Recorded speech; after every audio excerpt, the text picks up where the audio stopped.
Hi guys, looks like I'm live. So I'm going to try to be very concise today. If you want to get all the information and listen to 100% of my ramblings, then if you come in late, you can always just start from the beginning. You just won't be keyed into the live stream. You might be a little behind. Well, why would you do that? Well, because I'm going to try to concisely show something that has needed to be shown for quite a while. Okay, so the other day the basic problem, the question, the debate was how the heck do we get different layers of the Blender grease pencil into the compositor in the way that basically makes sense? What makes sense? What makes sense is the idea that, of course, you would want to take individual grease pencil layers and be able to pipe them through different pathways in the compositor. And the reason you would want to do that, key reason, it could be that in Blender 4, we may have the ability to add effects like blurs, for example, and specify what layer that effect is applied to. I don't know, to tell you the truth. I'm not sure. In Blender 2.93, we do not have that ability. So you can take a modifier and you can specify what layer that applies to, but you can't do the same with an effect. So the quintessential example of why that's a problem is, what if my character has shadows and I want to blur the shadows? Well, the problem is if I add a blur effect to my grease pencil, the only thing I can do in Blender 2.93 is blur everything. Obviously undesirable. So then you can do it the hard way, which is, render out separate versions of your image sequence where you turn off certain layers and then recombine them that way. You could come into the compositor with image sequences. So obviously there's always a way to solve the problem. But the other day, as I was ranting a bit, the basic thing I said is, in all the time since Blender has gone from having a simple system where the 3D view is comprised of 20 layers and you just, with the M key, which is still a hotkey, you can move something from one layer to another. So that was always the quintessential way that you determined what showed under what circumstances. Now, that system didn't actually ever make it really over to the proper Blender compositor, because by the time we had nice node-based compositing, which is about 15 years ago, the layer system had changed. So I had said that, look, I never really grokked out view layers and collections. And so now I'm going to explain it, because it turns out that what I wanted to do is so stupidly simple, it's ridiculous. And honestly, you could bake it into your startup file so that everything's set up and ready to go every time you use Blender, in my case, of course, to do 2D animation. Okay, so what's the secret? Here's the secret. First of all, the grease pencil is a single object. So it's unique in the Blender space because most objects are part of a collection of other objects that make up a scene. Well, in the case of the grease pencil, you've got a single object, but that single object contains or is comprised of multiple layers. In this case, we've got about a dozen. I don't know how many we have, but it's probably 12, 14 layers. So that obviously created a little bit of a problem. Okay, well, what do you do? What do you do? What do you do? Well, traditionally, I just render, and sometimes I render out without a background in competent Krita or whatever. There's all kinds of things you can do. So the goal here, you could say, is, well, how can I'm probably going to be doing painting, like pixel painting. Probably going to be doing that in Krita for a long time, even though Blender's got some pretty respectable capabilities with the Blender Vertex Paint, as well as a plain old painting interface, in the UV texture editor, right, kind of thing. So, but I'm still probably going to do backgrounds in Krita, but I don't necessarily have to do the compositing in Krita, right? I could paint the background image and then bring it into Blender. I could bring it into the 3D view. There's a million ways I could do it. So where it gets really interesting is that what I've been doing lately in Krita is adding sometimes gradients over the whole scene. You can just see that. I think the bottom line is when you have a bunch of layers of something and you've got different components like the layers with all the characters, and then you've got backgrounds and you've got effects, it often becomes the case that wouldn't it be nice if we could take the whole thing right over the compositor and just separate them all out and do all the processing here? And the fact is, yep, you can. A little setup required, but here's the deal. Here's how I'm going to think of it. First of all, a grease pencil object is a single object, but as stated, it does consist of many, many layers. So the magic question is going to always be, how do we get these layers individually piped over into the compositor in precisely the way we want? The exact case here that I've already set up is that we want let me look here at the, okay, we want the shadows to be blurred. That's basically the whole story. Okay. That's it. How do we get the shadows separated out and blurred? So there's the shadow layer, and there's the shadow layer blurred. I'll show in a minute. If you don't know how I'm switching between them, then you're clearly a beginner, and that's okay. I'll show you in a second. In fact, I'll show you now. The bottom line is, anytime you put a node, you think of the node as a pipeline. So you're pouring water into a bucket, and then the water pours back out of the bucket into the next bucket. Something happens in that bucket. Maybe this bucket adds a chemical to the water, and it pours back out of this bucket into this bucket, and this bucket adds, food coloring to the water, whatever. But that's what it is. This is a pipeline where you're going in this side and you're coming out this side, basically. Now, of course, if you're crazy, you could take all of these nodes and move them in a different order so it's actually flowing from right to left. If you're nuts, you could do that, but the general idea is that it flows in this direction, more or less. So, anyway, you hit Shift-A to add new nodes, and you can explore on your own all the trillions of nodes that there are available to you. The key one is the viewer. So basically we're saying, here's a bucket, and I'm pouring into it an image, and I want to be able to look at exactly what's happening at this point in the signal flow.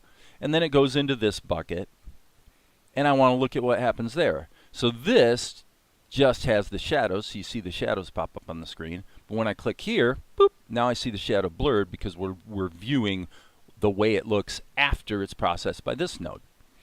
Okay. Hopefully this is all making sense. So here's the magic. The magic is the very thing I was ranting about the other day, which is what the heck is a collection and what the heck is a view layer? The key to figuring that out was noticing that in the compositor, really the only options we have in terms of how we pipe things into the composite is at the scene level or the view layer level, which confusingly, I have named really poorly here. I named it scene. That's a really bad idea. Let me remedy that. Bear with me for one moment. I'm going to change the name of this scene to entire scene. Or better yet, scene without shadows, which is what it actually is. Okay, and then Blender smartly updated everything, so it all makes sense. Okay, I just did that to avoid confusion. Having a thing that's a scene that has the name scene kind of makes things confusing.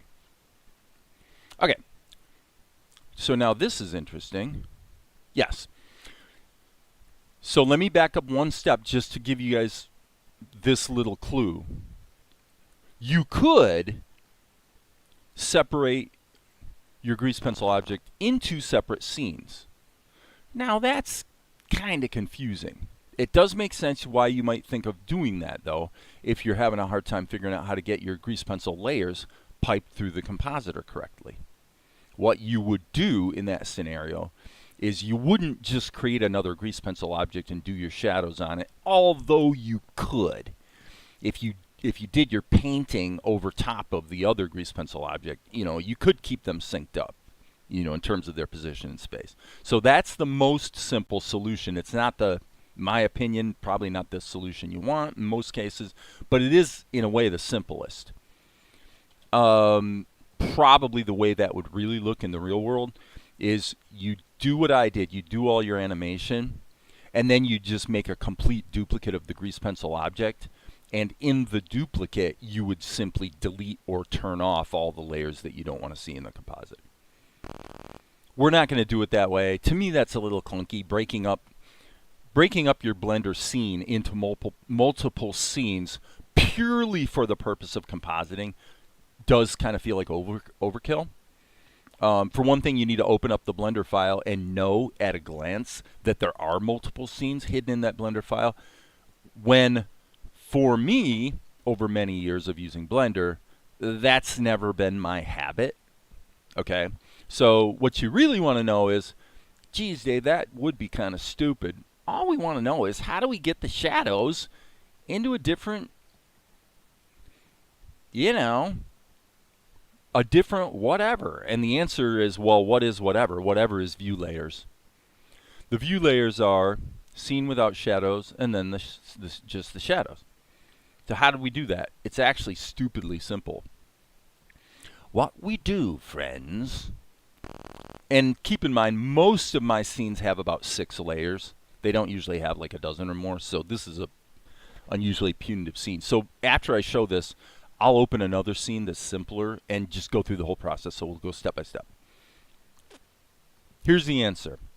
Each of the layers in the grease pencil, if you go down, it's kind of weirdly placed in my opinion, but where they placed it was in relations. It would almost make more sense to place it under display, because you're talking about how or where will this grease pencil layer display. We can have that argument, but bottom line is, relations is the place to go on your grease pencil layers for 2 specific things. Okay? What are those 2 things?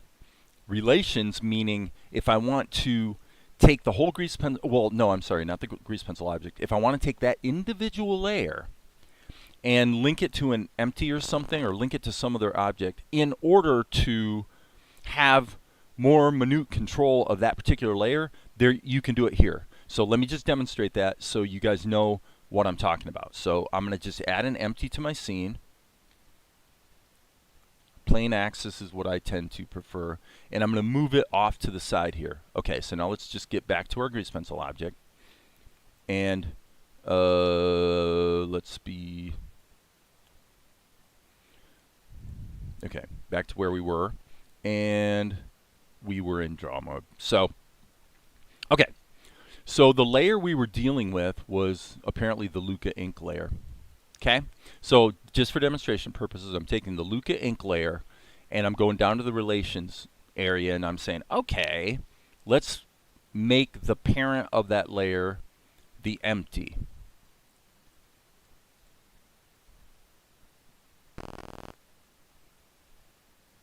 Okay. That's kind of interesting. Hang on. Why did that make monkey disappear? I'm not going to worry about that right now. For the moment, I'm just going to say in the little relations area, you got 2 things basically that you can do. All right? Okay? So you've got the ability at any time to take an individual grease pencil layer and have it be the child of some other object that gives you more nuanced control over those layers. So in this case, what you might do, for example, would be take all of the layers of Luca and parent them to an empty. Why? So that you could take Luca and maybe move him a little closer to monkey. So you can make that adjustment to the whole scene without having to completely redraw everything and manually change a bunch of individual keyframes. So from that standpoint, the parenting standpoint, the relations, not tab, but the relations zone here, that makes perfect sense to me. Sometimes you want to take an object or multiple layers. You could do it with multiple layers. You could make any number of layers children of this empty so that they all work as a group. What doesn't make sense to me, but this is how they decided to do it, is they're putting the view layer in the relations box as well. That really doesn't make sense to me. This probably should be under display. in my opinion, but whoop-de-doo. So what does this mean? Well, you go up to the top of the scene. When you create the scene by default, you just have a single scene and you have a single view layer. I don't even remember what the default name of the view layer is. It doesn't matter. I've changed it to scene without shadows. So think of a view layer as what Blender used to call layers. The 20 layers, this is saying that I can add as many view layers as I want, and I decide what goes in those view layers, and you can have things that are in multiple view layers. You can mix and match it any way you want. Here's the thing that I had a hard time understanding that I now think I understand. The way that you get things into the view layer is by way of collections. So the collections, which a collection can contain only one thing, obviously. But the collection is the stuff that's going to go in the view layer. The view layer is how we decide what we're going to see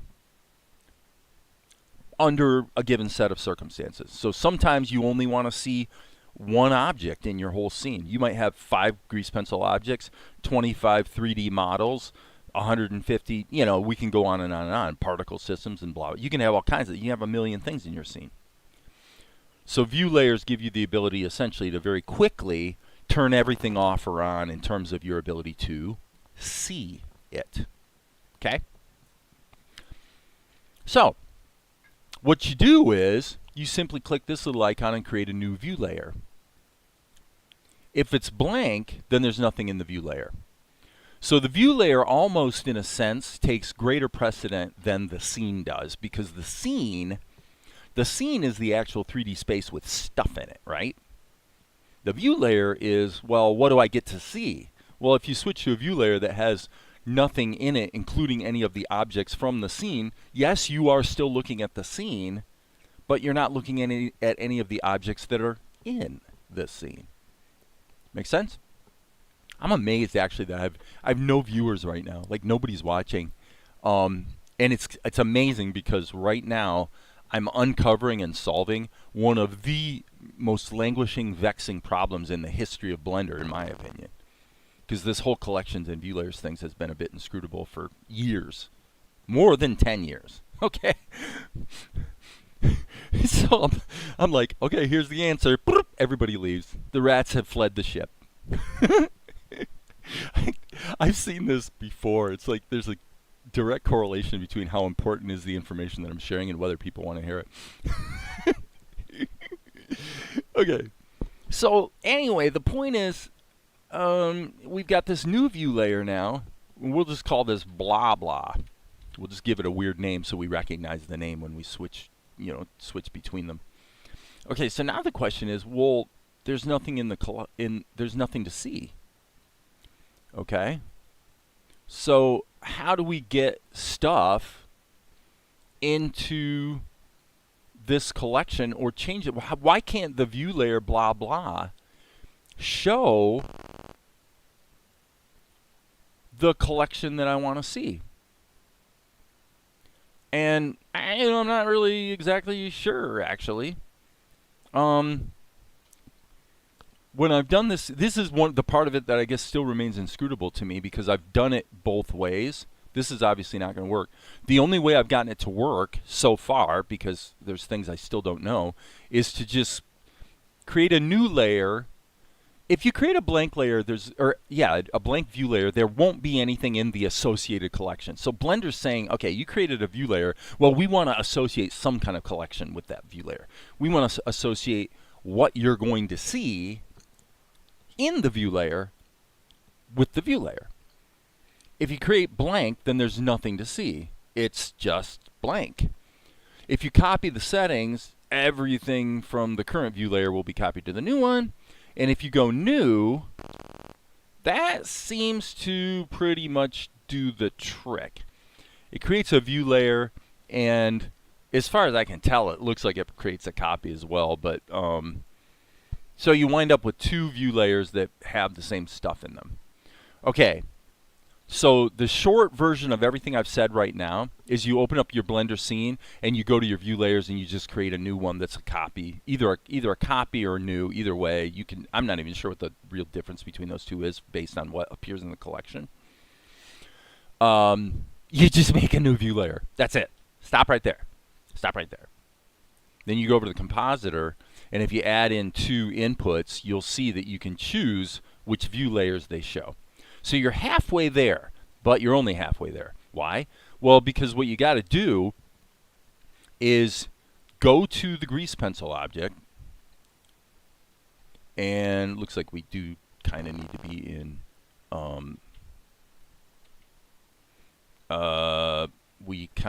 be in draw mode, and I'm struggling here because I'm like, why won't the pop-up menu happen? That's weird.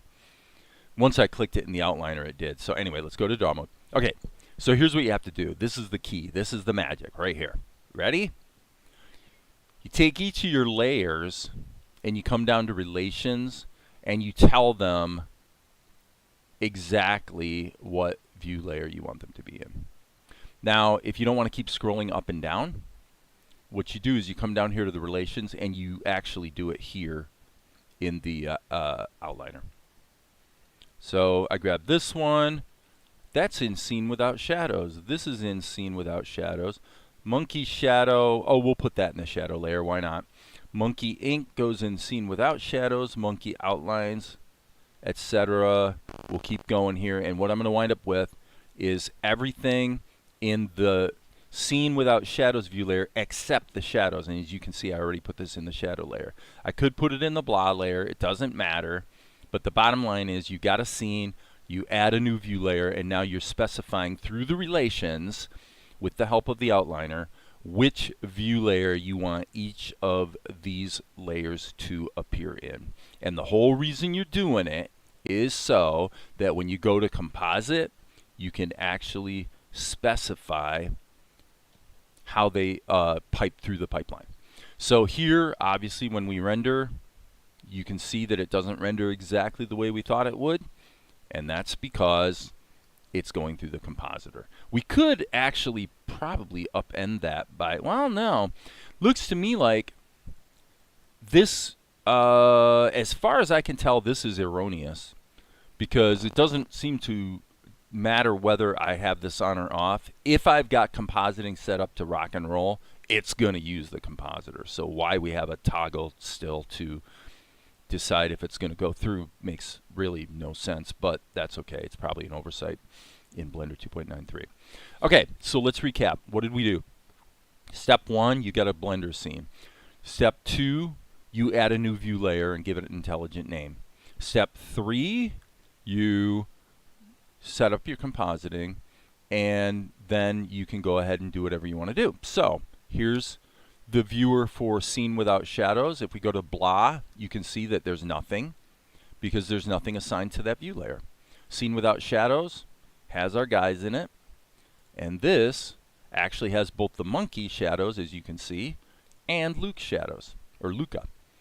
So then this goes through the blur filter. This does not. So there's the blurred version, and then they are alpha composited over top of one another, and there it is. Now you have soft shadows. So that was actually stupidly simple. Now I'm not gonna save my work here. I'm gonna literally just go through this one more time, really fast. So if we were gonna create a YouTube short, this would probably be the one. This would be the one right here. Of course, I don't really do the YouTube shorts. Okay, this is interesting. So this is the shot of Tianara. Let me look at this for half a second. This might be... Let's do it. Let's do it. We've got shadows here, so why not? We'll just stay here towards the end where the shadows show up. Okay, so now it looks like the reflection. Oh yeah, I know what I did. Okay, just so you guys know, this has blur baked into it because I actually took. There's a second grease pencil object in this whole scene, and that has the blur effect applied to it. So in this case, that's how I solved that problem. So we've got the blur effects, grease pencil objects, the water, and the TIA. So we're going to focus on the TIA layer, okay?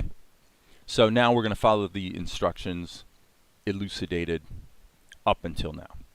And this is, you know, I'm doing this for myself here too, guys. You know, the idea is that if I do this a couple times, I'll remember how to do it. Okay? So what's the answer? Well, we got a view layer here, so we'll call this overall. And all we're going to do is create a new one, and we're going to call it, we're going to make it new, and we're going to call it shadows. That's it. Hey, Chizyapo. Okay, so you're here just in time for the more concise explanation of what I showed up until now. And as I say, I'm reviewing this for my own enrichment, but this is super valuable. We were having an argument the other day, not an argument, but I mean, we were debating and ranting about how the hell do we get grease pencil object layers piped through the compositor in an intelligent way where just the layers we want to send in a certain direction through the compositor can be. And the reason you would want to do that is because in Blender 2.93, you cannot add an effect to the grease pencil object that is limited to just a single layer. As far as I know, you can't. Maybe you can in Blender 4, I don't know. But you couldn't in Blender 2.93, and the fact is that it's not even a problem. It's just that I didn't know the secret. So here's the secret. So the secret is we now, all I did was open up the Blender project and added a new view layer. So now we have two view layers, overall and shadows. When I created the new view layer, I just used new. As far as I can tell, if you copy settings or you use new, it appears to me that these are doing the same thing because they both populate the view layer with the existing collection. Just be aware of that. Okay? So here's the whole secret. The whole secret is, okay, I did not mean to paint right there. Let's go back into object mode, I guess. So let's take the Tianara grease pencil object, and all we're going to do here is we're going to look at the layers in the outliner, and we're going to say, well, we want the water spray. We have to go down to the relations. What do you call this? A tab drop-down? I guess let's call it a drop-down. You go to the relations drop-down. As I said earlier, it seems nonsensical to me to put the view layer in the relations. It would make more sense to be under display, but what do I know? So we go to our view layers and we say, okay, the water spray, actually, you know what we're going to do? I'm going to put that in the shadows layer as well, just because why not blur it a little bit? So the shadows in the spray are going to be in the shadows layer, which I'm actually going to rename right now because actually the real purpose of it is that it's blurred. So this has now got to be corrected. So we're going to put these in the blurred layer, and then we're going to put her ink and paint in the overall layer. I should be saying view layer, not layer, but there it is. So the way to think of it is you have a Blender scene. The view layers, you can create as many as you want, and that tells you what you're going to see, both in compositing, I believe, and in the 3D viewport. And then the collections are how you populate what goes into the view layer. The thing I don't actually know right now how to do, so Chiziapo, if you know, you can post something, is how do I create a blank view layer? And we'll just call this blank. And what's weird here now, of course, is, okay, so that's creating the view layer. So this must, so this, I still find this a bit confusing because this is not, well, let me see here. Overall, and by the way, those, I do want that to be seen. Let's take a quick look here. Okay. So anyway, what we did was we took the grease pencil object and we told Blender through the relations here that we want two of the layers to go through the blurred view layer, or be included, I should say, in the blurred view layer, and two of them not. So then you jump over to your compositor, and here's what you do. You just go have an input of a render layer, a set of render layers, and it's going to show the overall view layer. That's it. Now we add another one, go Shift D to duplicate this one, change this to the blurred view layer. Okay, so now obviously if we render, we're just not really getting everything going through the compositing pipeline yet. So let's add a viewer. I want to see what's coming out of here. Okay, and I want to see what's coming out of here. Poof. Okay, so obviously we see the background. That's a completely different grease pencil object. The key thing is with Tianara, here we're seeing only her shadows, and here we're seeing everything but her shadows. Now, to be clear, let's turn off the shadows layer completely. Oh, come on, Blender. I'm going to turn that layer off just to double check here. I'm going to re-render that. Okay. And so we're talking about the cast shadows, by the way. Just to be clear, I know it's a little hard to see, because in this case, you can see you got cast shadows, but then you've got some sort of shadowing baked into it because of the rim effect. Let's make this all simpler this way. Let's turn off the rim effect. There, now it's much less confusing. Okay? So this is what we're working with, the shadows. So we put the shadows in the blurred layer, and that's really it. You've got two view layers, and now what we can do is in the compositor, we're simply going to go to color, alpha over, which means we're going to put this and this together, and then this is going to go out to a composite. This will be what gets rendered, and if we want to do a quick and dirty preview of that, we can hit Shift D to duplicate, put this here, and then this shows us what the final composite is going to be. Okay? As you can see, we've got our alpha reversed. These should be reversed. And when we render it again, well, maybe I'm wrong. There's the shadows. There's the shadows. And there's Tia. And Tia, shadows, alpha over. I don't know, what am I doing wrong here?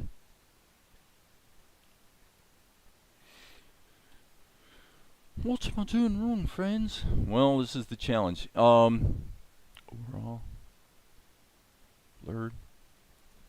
Like it worked perfectly when I did it a minute ago. Well,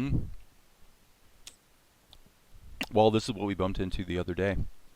It is, quite frankly, probably the single most vexing thing I've ever dealt with in 25 years of using Blender. It's the most vexing thing I've ever dealt with, is wrapping my head around how am I supposed to think about this? If I know how I'm supposed to think about it, I can use it creatively, you know? Okay, so this viewer is showing, yeah. I wonder what I haven't used this in a while, but yeah, that doesn't matter. That's got to do with something else entirely. I can remember the days when that was important. Okay, so right now, let me check something. Okay, so that's combined. Here we are. Overall, it was a question of what's being shown. Golly.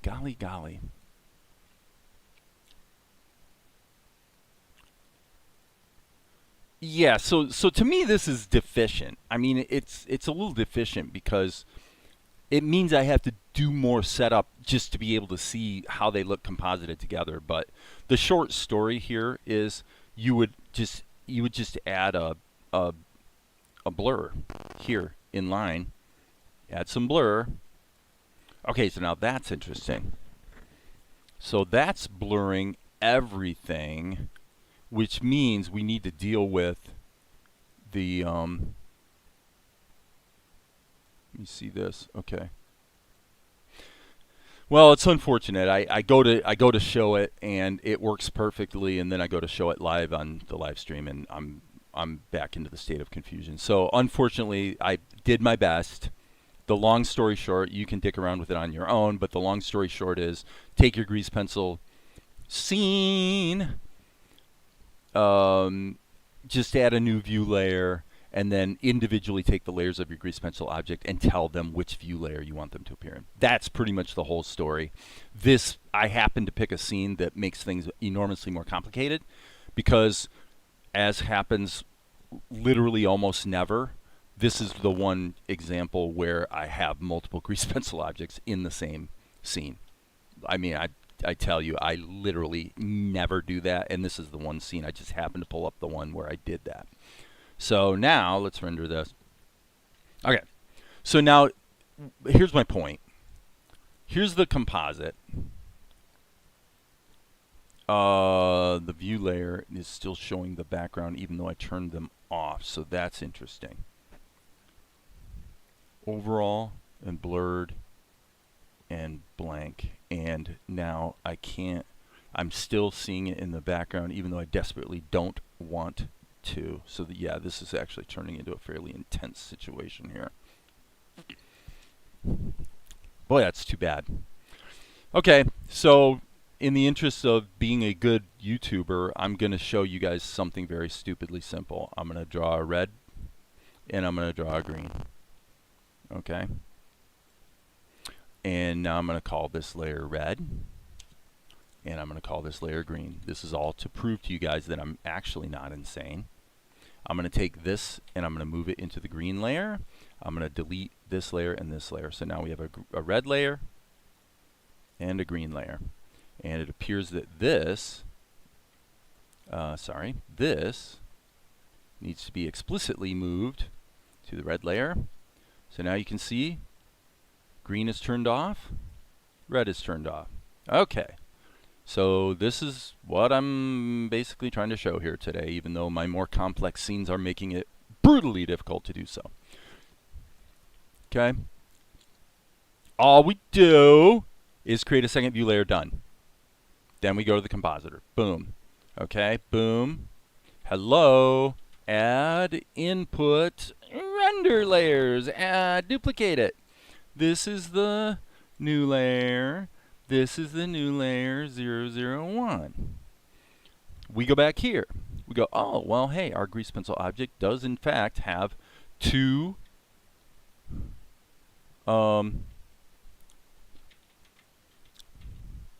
objects.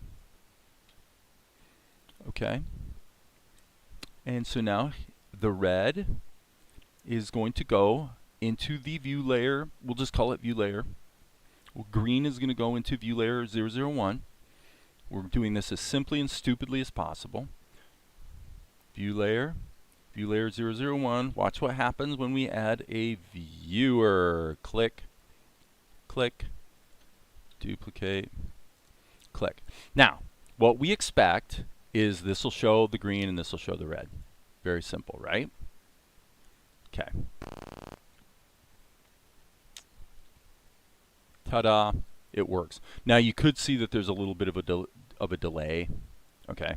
So now what the last scene was giving us trouble with, which I literally have no idea why, so I'm going to try to guess and figure out here, because it's when something like this happens that's that confusing, where it's like this does not make sense to me, it gives me the willies and I get pissed. And I'm like, okay, if it freaking kills me, I'm going to figure this out, because this is insanity to be tripped up by stuff that's so just comically ridiculous. Let's not get tripped up. Boom. Okay? Render. So ignore this. See, this is what I'm saying is deficient. This is deficient because it gives us the choice. This says combined. Well, that's the combined pass, but it's modulated by the view layers. What this means, what I'm saying here, hey Jazz Ghost, is that the actual pop-up window that shows the render only gives us the ability to look at the individual view layers, which is stupid. Obviously, that's how stupid can you be? That's as stupid as possible. Obviously, you would want to be able to see all the layers together. Obviously, right? So why is that the case? I have no idea. I have no idea. What I do know is that when I pop up the viewers, it looks correct. Okay? So let's review. We have a grease pencil object. The grease pencil object has layers. The layers in this case are called red and green. All I did was I created a second view layer, and by the way, just for completeness and perfection here, I'm going to show you something. Okay, I'm going to change this to actually call this view layer green. I'm going to change this view layer to red. Okay, this couldn't be any simpler, could it? So we have two view layers. In my case, I created them using new. And now the secret, the magic, the thing that was driving us bananas the other day is how the hell do we take these individual grease pencil layers and pipe them through the compositor in a way that we can take just our shadows and put a nice little blur on them? How do we do it? How do we do it? How do we do it? And the answer, as I say, is here. Here's the red layer of the grease pencil. In the relations, we tell it we want it to be in the red view layer. In the green, we want that to be in the green view layer. That exposes the grease pencil layers here in the compositor, not based on the grease pencil layers. That's the part about it that's basically dumb. And it may be corrected in Blender today. This is Blender 2.93. Okay. How would it be corrected? Well, if you've got a grease pencil object, then you would actually have scene, view layer, and below that you would actually have GP layers individually able to be piped out to the compositor. I know that's probably a bit too much to ask, and obviously it's been 15 years or so, and they've, as far as I know, haven't done that, so it's obviously not that important. But anyway, but we've got a way. I mean, the bottom line is we have a way. Okay? So,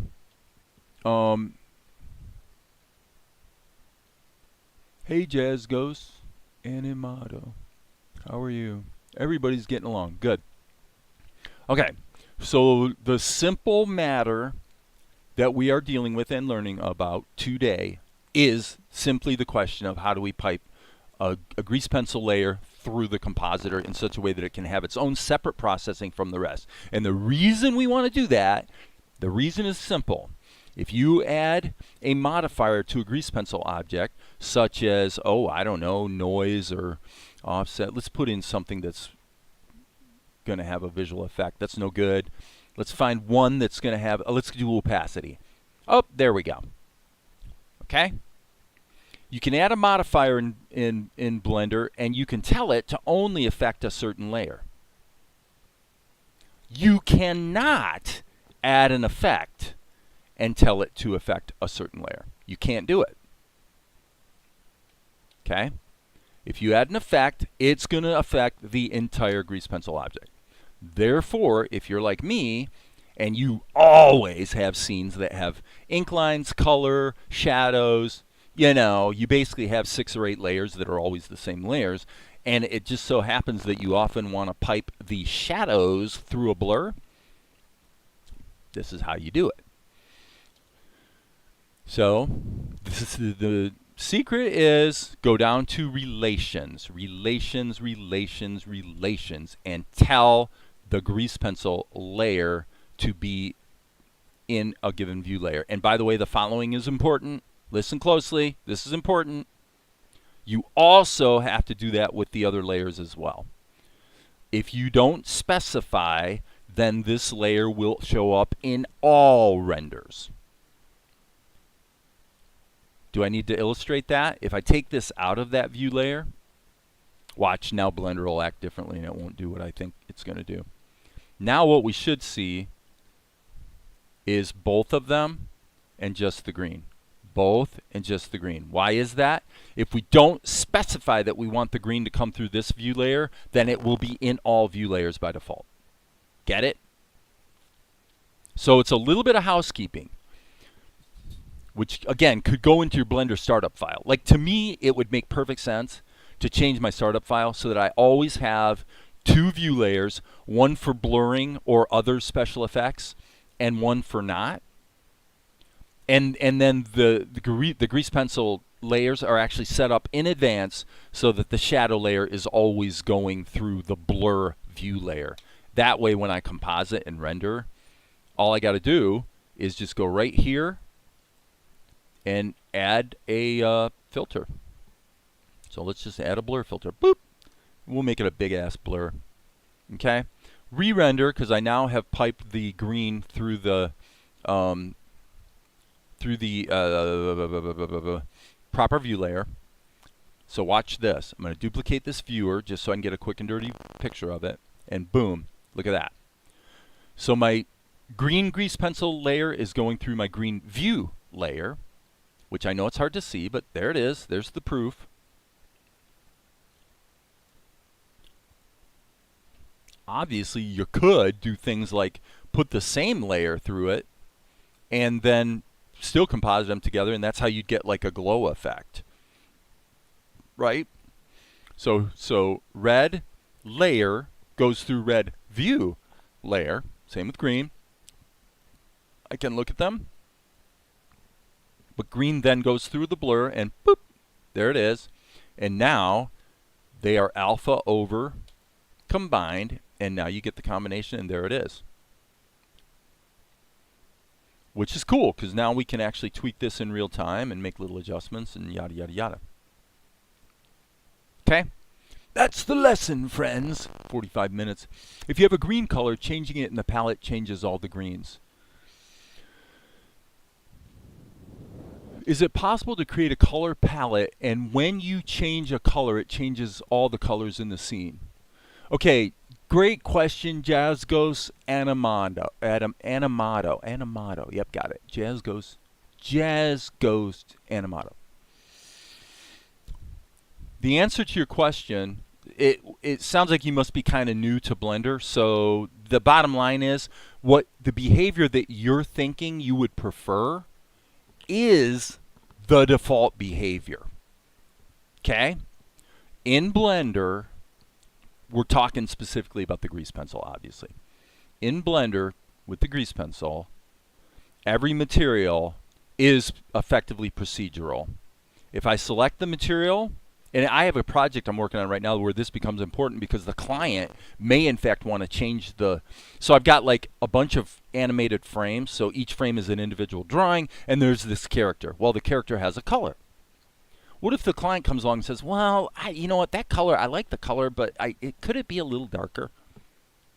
And I go, oh my God. How do I change every single one of those drawings? Well, you just go like that. Sorry, I changed the stroke color, not the fill color. Watch.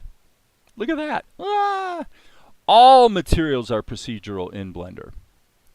So it does exactly what you're saying you would want it to do. There are other tricks you can use if you wanted to take this particular patch and like literally assign it to another color. Like you could go like this. And what is the hotkey for that? If I select this material, there's actually a hotkey to assign to, there it is, assign material. So if I go into edit mode with the tab key, I can grab this and actually assign it to another material. You didn't really ask that question, but just be aware that that is something one can do. So you can assign the material, and the material in this case would be material 002. I'm going to make it the red, well, no, I'll make it the skin color just to show you and see. So now that's been assigned to this color. So all colors are procedural in Blender. Stroke, assign. Let's go back to the green material. And so, is this making sense? Now, there is an exception to this.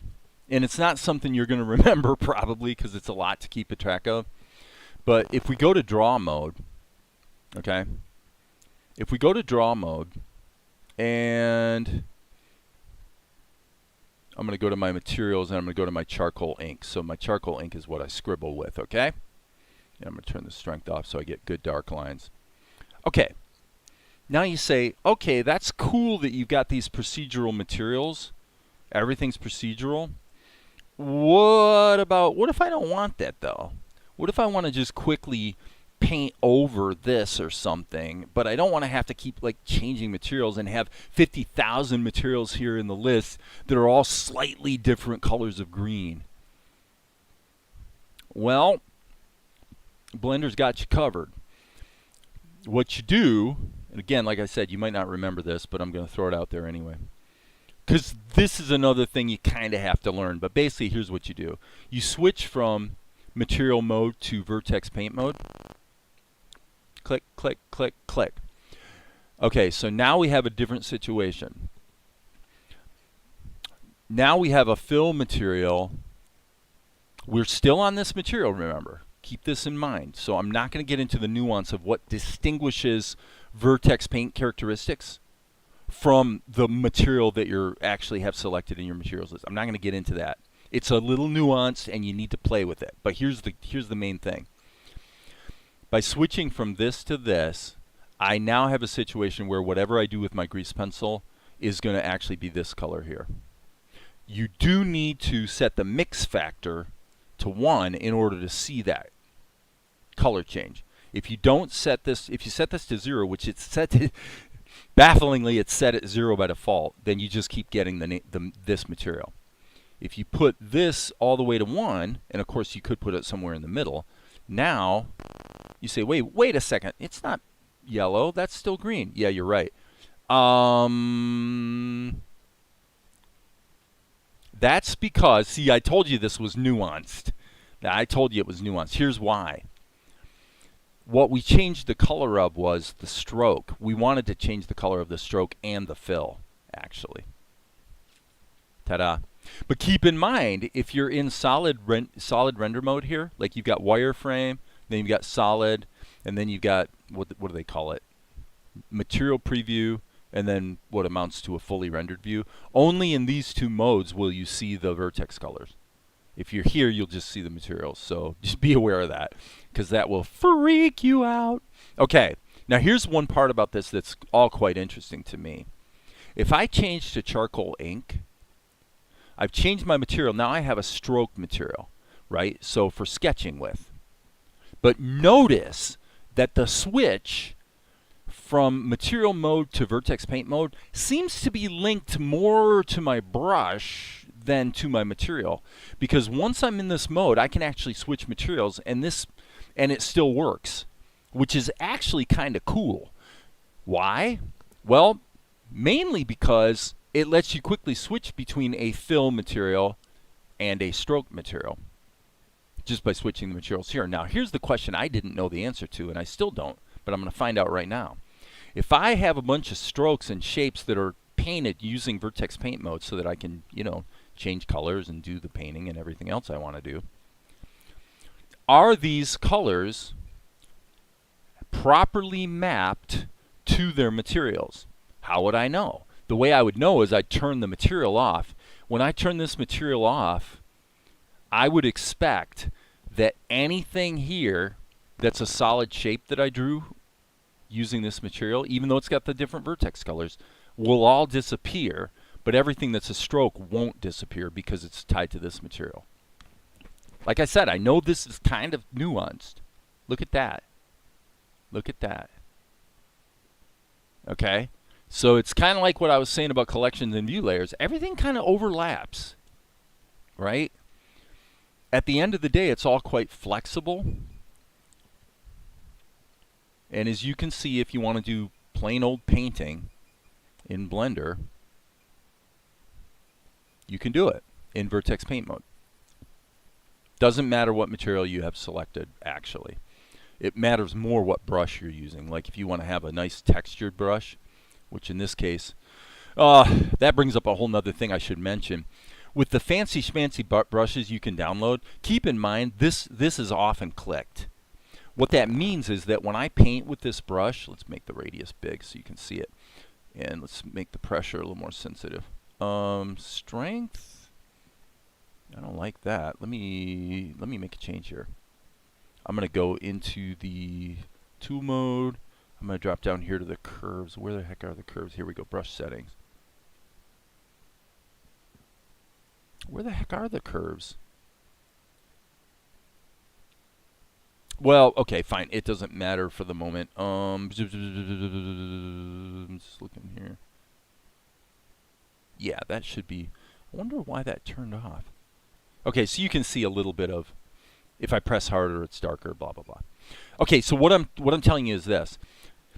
So you go download these brushes and you're kind of excited, like, wow, man, I'm gonna try out these really cool new brushes. Blah blah blah blah blah. And then all of a sudden you're like, well, how do I change the color?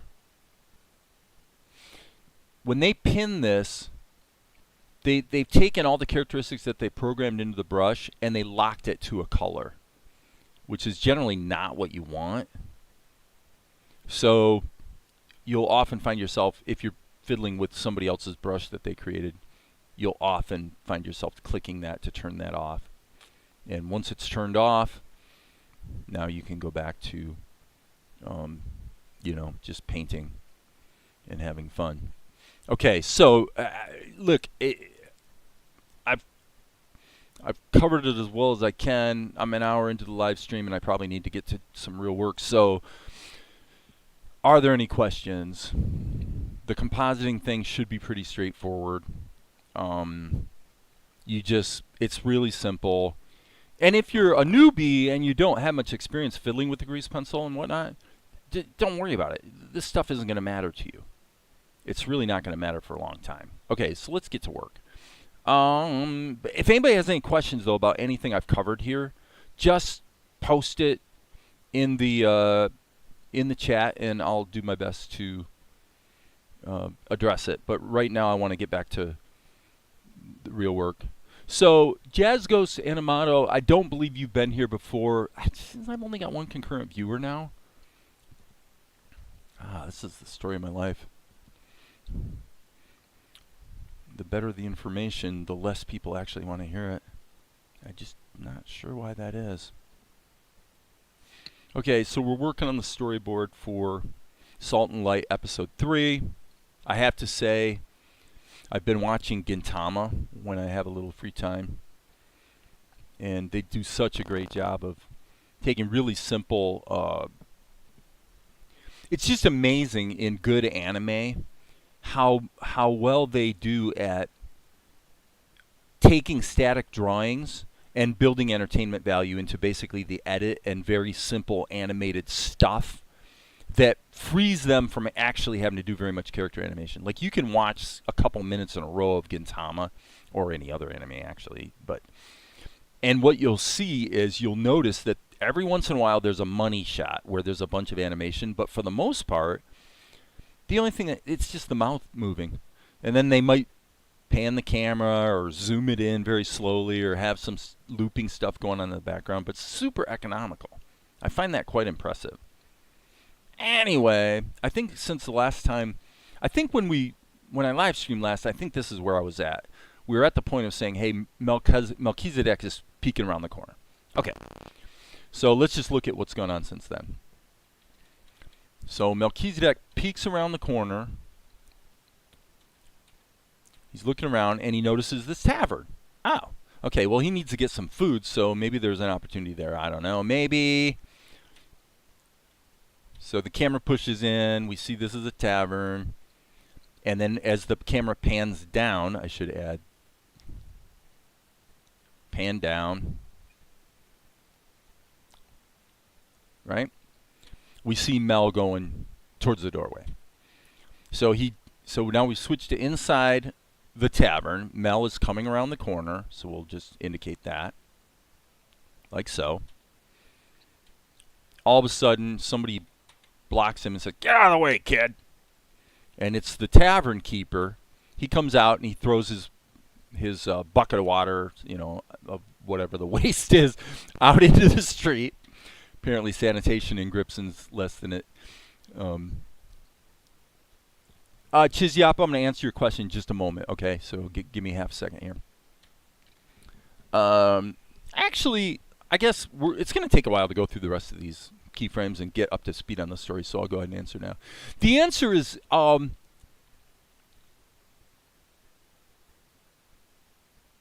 reading your comments.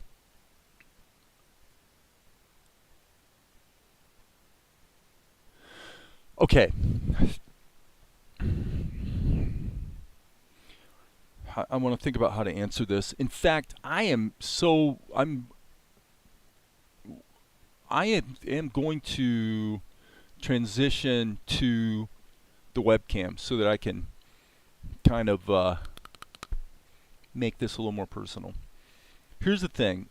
There are considerations that go into the answer to your question that all work together to steer my creative process in a given direction, okay? And that direction has evolved over 5 years. If you'd have talked to me two years ago, I'm hardly using Blender at all, even though I've been a Blender guy for 25 years. I started with Blender in 1999, okay? Years and years and years with Blender. I've seen it all. 2 to 3 years ago, I'm just using Krita. And the main reason is that I like the liquefy capability pretty well. And even though there's things about Krita's interface and the hotkeys, and there's all kinds of things to complain about, basically I can get work done. And anything that involves painting and blend modes, you know, traditional digital painting, Krita's very, very strong in that. Most of the real problems in Krita are on the animation side. And they're pretty much performance considerations. Every time you hit go, it has to fill the cache, for example, the animation cache, before it'll play back. When you try to scrub the timeline, it doesn't actually scrub the timeline until you hit play and let it and tell Krita to fill the animation cache. So there's things like that that I've talked about and ranted about here in the live stream many times. Those are just the realities of dealing with Krita. On balance, I've had a love-hate relationship with Krita because basically I can get work done, but it often feels laborious, and I feel like I'm swimming through molasses. Like I just feel like I'm fighting the tool every step of the way. Not always, but much of the time. And always when there's an update. There is no such thing as a Krita update that doesn't introduce new improvements and break more things than they fix. That I've never seen it one time. I'm not trying to be overly hyperbolic here or anything. I've never ever seen a single example of a Krita update that it'll have cool stuff and then stuff that's worked for 2 years all of a sudden is broken. That's normal. Okay. So that's one part of the decision that goes into the question you're asking. Why would you use Krita versus Blender? The specific question is Blender versus Tahoma. Let me put it to you this way.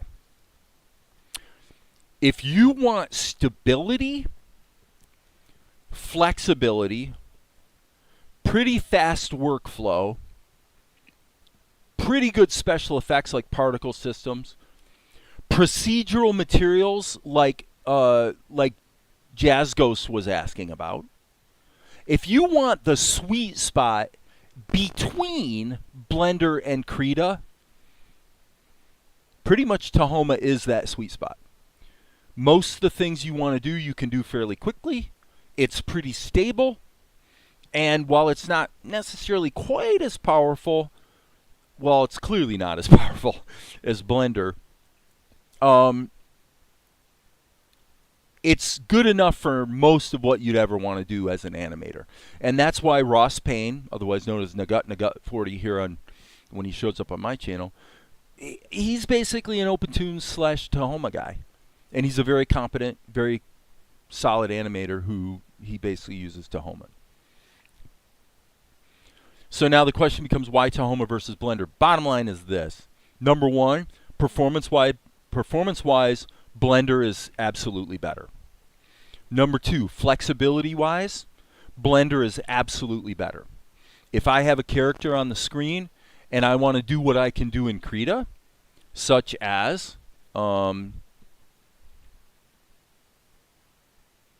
Okay?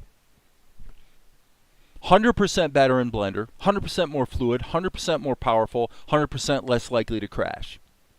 Everything about the things I like about Krita on the animation side, Blender does better. All of it. So about a month and a half ago, 2 months ago, somewhere in there, I said, you know what? The latest update to Krita has got me so frustrated that Krita pushed me over the brink where I made a command decision. And the command decision was this is it. We're done dicking around. Come hell or high water, I'm gonna get really, really, really comfortable with Blender again. Like I was in 2004. 2004 through 2012, I used Blender for a lot of stuff. When I was making feature films, I was using it for motion tracking. There's a video here on YouTube where I was using Blender to, I kid you not, literally I had a shot looking down on a character who's lying in bed, kind of saying a prayer kind of thing, and she's got a freaking zit right in the middle of her forehead. And I used Blender's motion tracking to track the zit, and then use digital paint to cover it up. So I've been using Blender for years and years. So the last update to Krita was so egregious that it made me finally say, after several years of working on Salt and Light, I'm not just going to be, just competent enough to be dangerous with Blender anymore. I'm not. I'm going to fucking figure out, I'm going to learn it again. I'm going to start over, and I'm going to find out definitively, is it better than Krita across the board for animation, blah, blah, blah. And the answer is 100%, no question about it. Vastly better. So what have you seen for the last month? What you've seen is all the animations taking place in Blender, and then I might render it out, bring it into Krita for digital paint, like for gradient effects and lighting effects and a little bit more nuanced control over the final pictures and how those pictures combine together. But other than that, I haven't been using Krita. I'm using it for background painting.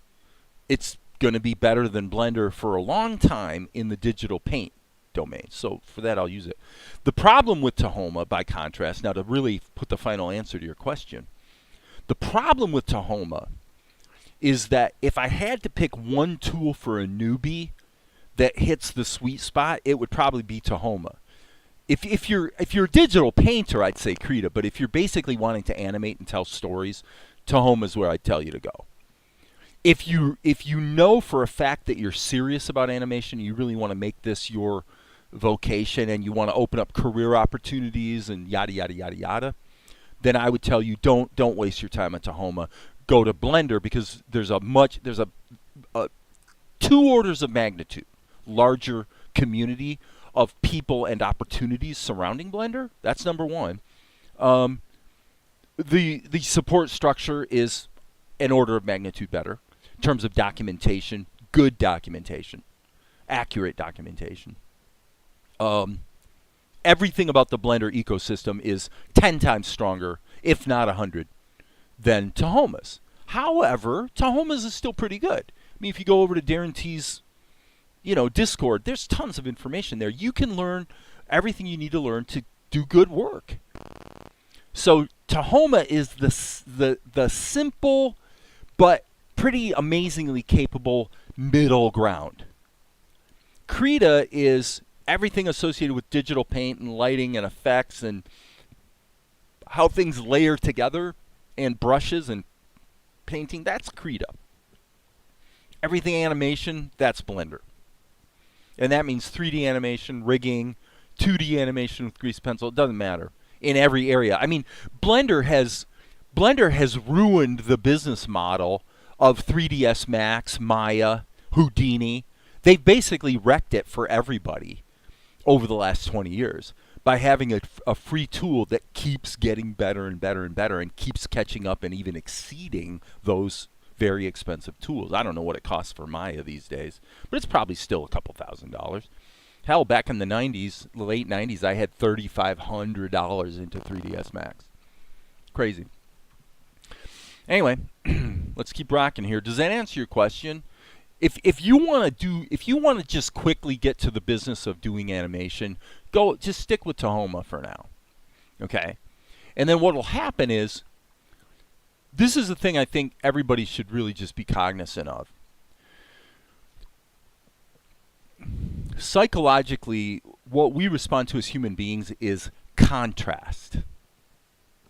At all levels of human lived experience. Why do I mention that? Because when you're a newbie, everything about the tool looks amazingly cool and fun. And it is. So there's a natural correlation between your competence, in other words, how well you learn to use the tool, and the likelihood that you're going to bump into the edge cases and problems and glitches that make that tool frustrate you. When you're new, it's all cool. It's only when you get deeper that you find the problems that cause you to start searching for another tool. Now, that's unless you're stupid. If you're stupid, you're wasting your entire life poking through YouTube videos, just trying to find the magic answer that's going to make it all easy for your creativity to just be brought out automatically by the software, which literally doesn't exist. It's nonsense. And if you're trying to do that, you're stupid. And the reason you're stupid isn't because you're mentally deficient. It's stupid because you're wasting hours and weeks and months of your life on a path that we all know perfectly well is going to go nowhere. The one characteristic that is going to be common to all people that are going to be serious about animation and storytelling and would indicate that they're probably going to get good at it. You want to know what that is? You want to know? What is the secret characteristic that is the clue you would look at that tells you this person is going to get good at animation? Anybody want to guess? I'm not going to answer the question yet. I'm gonna keep plowing through the storyboard, and I'm going to invite you to give me your opinion. What do you think is the secret? What is the thing I would look at in a single person that tells me if they stay on the path they're on, they're going to be really good at animation and storytelling. They're going to succeed in this arena. What is it? By the way, regarding Tahoma and OpenToonz cleanup options more, you know, what do I want to say? I agree with you that it's pretty good, but if you really put it to the test against Blender, it gets its ass kicked in a big way. Well, unless you use the node editor in Tahoma and really get nuance, because the problem with what you're saying is, based on actually what I've already shown today with view layers and stuff, is that there's nothing you can't do in the compositing mode with Blender that does all that cleanup work for you. Even if if you would even need to do it in the first place, which you're less likely to, frankly, in Blender. Now, if you're talking about scanning pencil art, now, Tahoma's kind of tuned for that. You can still do it in Blender, though, with the compositor, so it's like there's anything difficult about it. Mistakes, maybe? Nope. I don't think so. But it's good to make mistakes. The interesting thing about mistakes, Chiziapo, is that people lament their mistakes. People regret their mistakes. They cry about their mistakes. And yet, the thing that is so amazing, as an older person with more life experience, I can tell you is what you're going to look back and you're going to say every single mistake was actually the thing that made me better. It was the thing that caused me to take a hard look at myself and how I was doing things.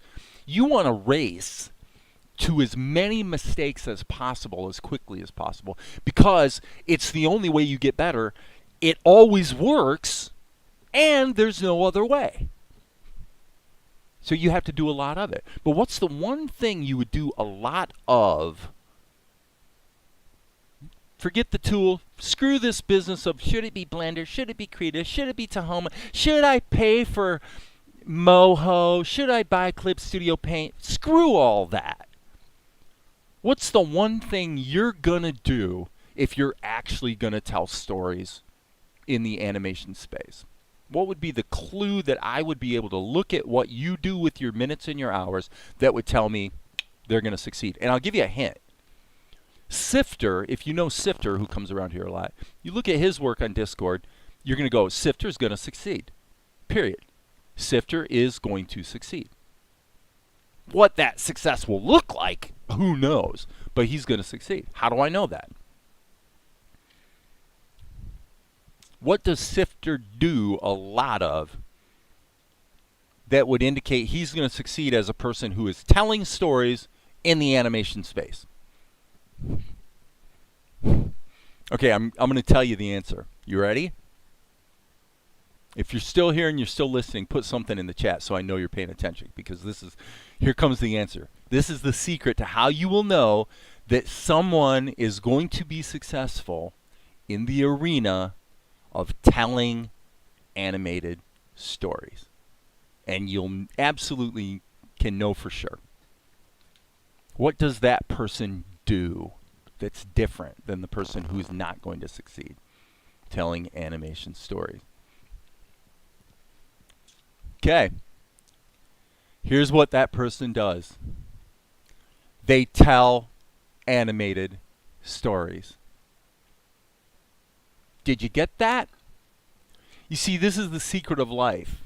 You are what you do, especially in the eyes of everyone else. No one cares about your intentions. No one cares about your emotional hang-ups, even though we want to give care where care is needed. But basically nobody cares about that. That's not how they evaluate you or judge you or get a beat on who you are or make a judgment as to whether you're going to get to where you say you want to go. What are they going to look at? They're going to look at one thing. What do you do? What do you do? So you can have the argument about Blender versus Tahoma versus Krita versus Clip Studio Paint versus Moho versus Maya versus 3ds Max versus Houdini versus keep going on down the list. But the successful practitioner, I will guarantee you, draws. They draw. And not only do they draw, but they also draw sequential pictures where they tell stories. The person who's going to succeed as an animated storyteller tells animated stories. Do you see how simple that is? Do you see how stupid that is? But it's right in your face. You can't get around it. It's actually the magic secret. It's why there are people who they know who they are, where at times I've excoriated them, not because I'm making fun of them or whatever, but because I'm looking at their habits and I'm going, the problem is you say you want to do this, but what you're giving all your time to is that. If you're giving all your time to exploring the software, you can do that at times, and you need to do that because you have to pick a tool and then master it. But it only takes 1 minute to make a decision. Then it's a question of resolve. Are you going to do what you said you were going to do? See, that's the key. If you say, well, okay, I like the Tahoma thing. Okay, then what the fuck are you doing even looking at Krita today? Why are you even thinking about Blender today? You shouldn't even be thinking about them because you haven't mastered Tahoma yet. Go master. If you're saying you want to do the Tahoma thing, then quit thinking about, because remember, here's the key. The most expensive thing you will do in your life, the thing you're going to give more energy to for the rest of your life that's going to cost you and you can never ever get it back. And you know what that is? Indecision, waffling, going back and forth. And I'm speaking from experience. If I'm being a little bit showing a bit of disdain for that person, I guarantee you it's because I have been that person. I've been that person. I've lived that role. And I look back and I go, man, that was what a total waste of time. Totally stupid. Mainly because it's not like anybody else ever cared. Back in the 90s when I was debating, well, do I do this Blender thing or do I do Hash Animation Master or do I go ahead and spend $5,000 for Maya? Because I want to tell animated stories in the 3D space back then, right? All the time given to debating that was a complete total waste of time. It would have been better to do everything on paper or claymation or something, because then at least I would have given all my time to actually doing something. And this is the thing I've ranted about here many, many times, and I'm going to keep on ranting about it. Because it's the most important thing that the people that come here need to hear. Should I use this tool or that tool? Just pick one, for fuck's sake. Just pick one. Because until you master one, you don't even know what the problems are with that tool. I know, because I've been down that road. I've done that work. But you haven't. You got to find out for yourself. Mainly because you may have a different conclusion than me. You might go, you know what? Yeah, Blender's got some great capabilities, but it just doesn't resonate with me. It's just not, doesn't feel good, you know? I don't like using it. That's a perfectly good reason not to use it. That's how I feel about Clip Studio Paint. Clip Studio Paint, I have Clip Studio Paint. I've used it. I don't like it. Its capabilities are outstanding. I just don't like using it. I don't like the way it feels. I don't like the interface. It just doesn't work for me. It's not it doesn't click with me. And believe me, I've gone back a dozen times, opened it up, poke around, do a couple tutorials, whatever.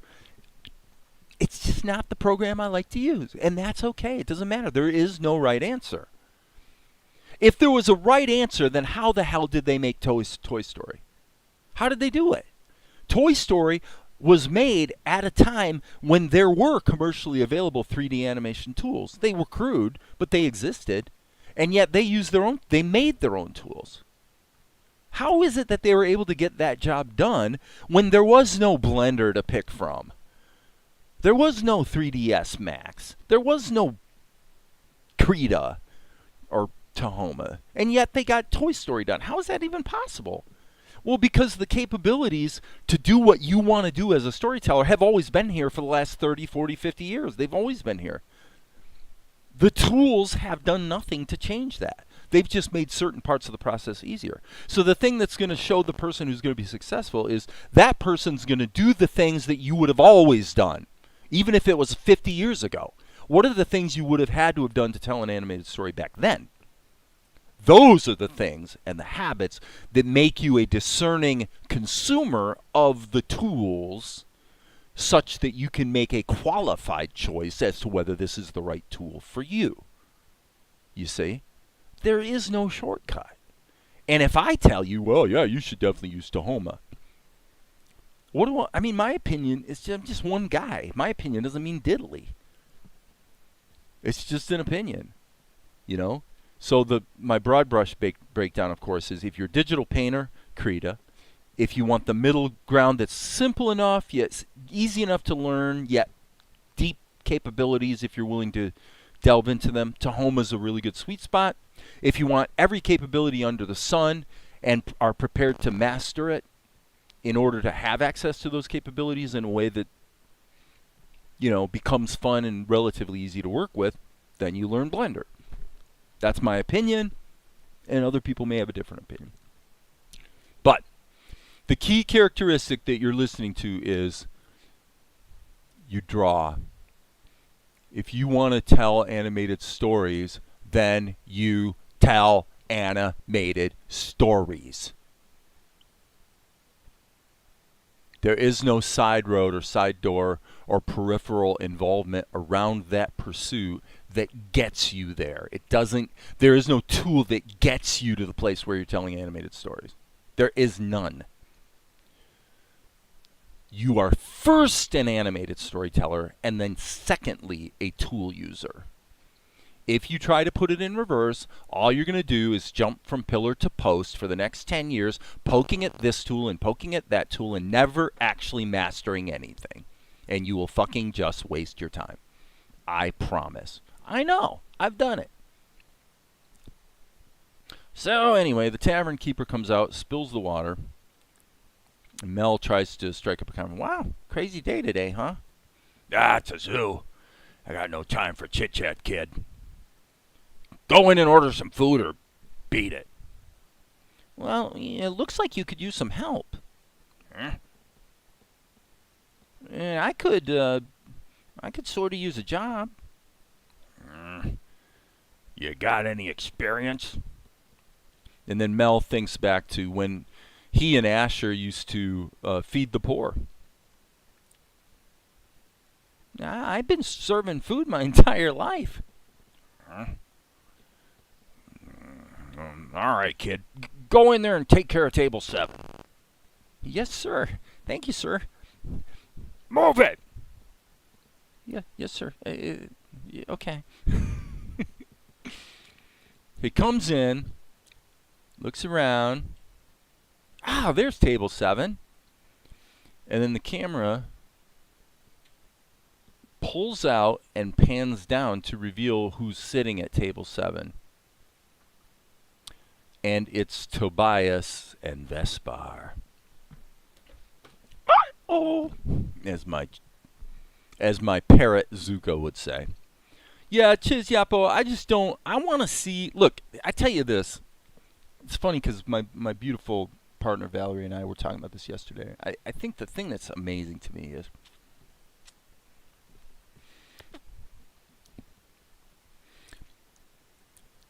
that the creative space of intellectual property is somewhat unique. Not really, but it's somewhat unique. It's different from other types of business. And the reason is that one single individual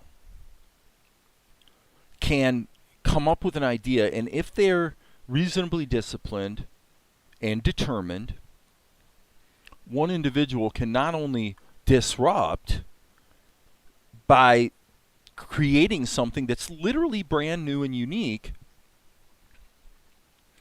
but also that the marketplace, A, seems to have an unlimited appetite for new ideas. And so it's an arena where a single individual can actually jump ahead in line over very, very well-funded large groups. It's also the case that intellectual property becomes a potential revenue source that outlasts your own life. You know, pays your children. It can. You know, that can happen. I think that's a beautiful thing. I think it's super cool. So the most important question that you should be asking yourself, I guess the point I was making about that is that there is no competition here. Like like in the consumer goods space, I might be reticent to inform you of how you can effectively compete with me. You see, especially in America, because in the capitalist culture, we're very much about monopoly. We work toward monopoly at all times, and we don't have to get into the machinations at the government level that both support that and battle it at the same time. That's a whole nother topic. But in the intellectual property space, I don't lose a thing by encouraging you to go create a show. Your show doesn't take anything away from my show, because your show's not going to be like my show. Right? There's room for everybody. And to me, that's another thing about the intellectual property space that's very cool, because then it boils down to me. I basically can look in the mirror and say, look, if I'm willing to do the work and work hard and just try my best, I may in fact be able to be disruptive. I may in fact make some money, blah, blah, blah. And the only investment, for the most part, I mean, the software is free. You can get a tablet for $30, so not a screen, but you can get a tablet for $30. The cost is essentially zilch. It's like nothing. So it's all you. It's all a question of what are you gonna do. Now, if you buy this argument that I'm making, then you would also agree that the difference between two people that both go down that road is which one actually does the work. One of them's going to just churn away doggedly at telling a story. And the question they should have asked themselves, that you should ask yourself, very seriously ask this question, is what story do I want to tell? What characters float my boat? Because that's what's going to sustain you through the effort. What's going to keep you going is the fact that you love your story, The other guy is going to just talk about Blender and talk about Krita and talk about this tool and talk about how exciting this new AI capability is, and they're never going to get a damn thing done. That's it. That's what happens. Okay. Where's my script? All right. I'm looking at my script on the other screen. Ah, here we go. Okay, so I'm going to do one little thing here. I think he hears...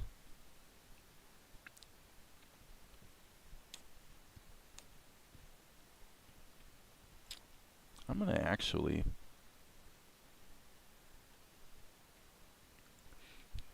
I'm going to say he is overhearing. Okay, so there's some stuff he overhears from Vespar and Tobias.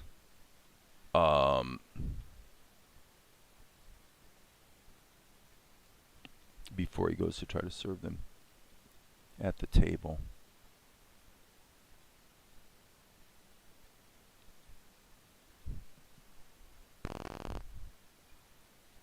And these don't need to be in here.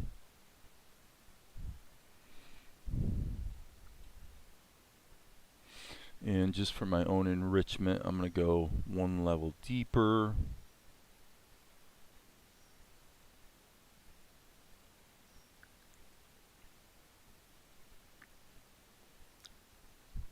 I haven't totally worked out the dialogue for once Mel goes up to the table, so. But the idea here is that,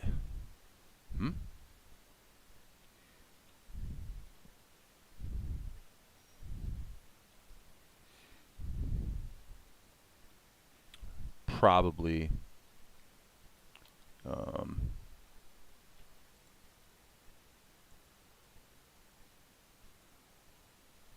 something of this nature would actually be what would probably happen.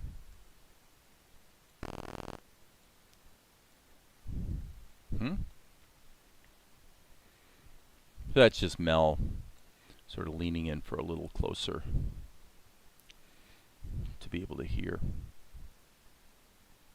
Okay. What's going on over here?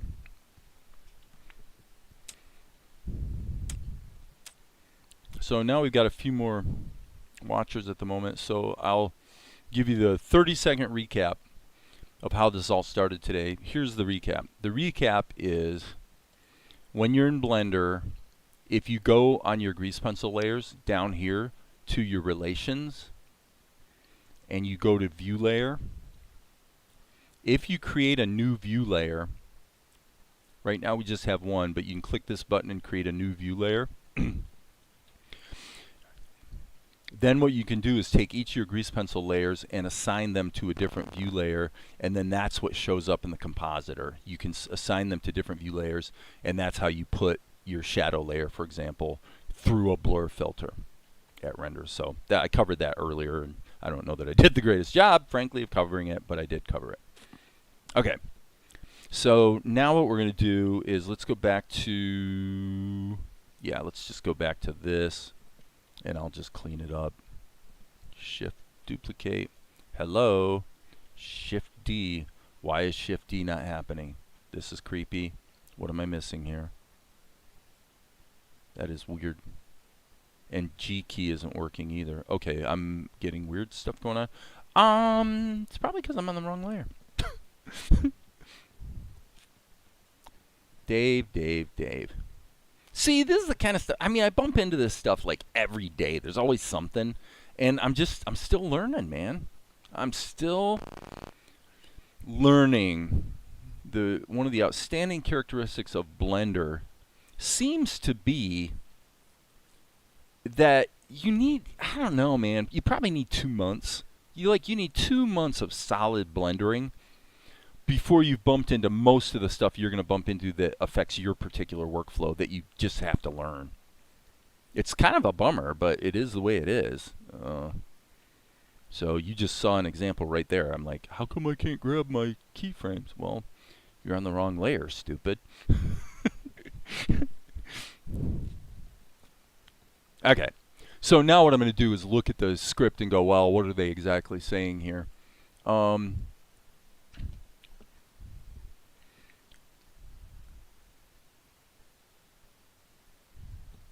Okay, so Tobias says, your father knows that things are not all well, and that a better situation with greater fairness is desirable. I guess if I'm going to be Mr. Voice Guy, I should probably put my face back in the... Okay. Your father knows things are not all well, and a better situation with greater fairness is desirable. It's just not that it's always that simple.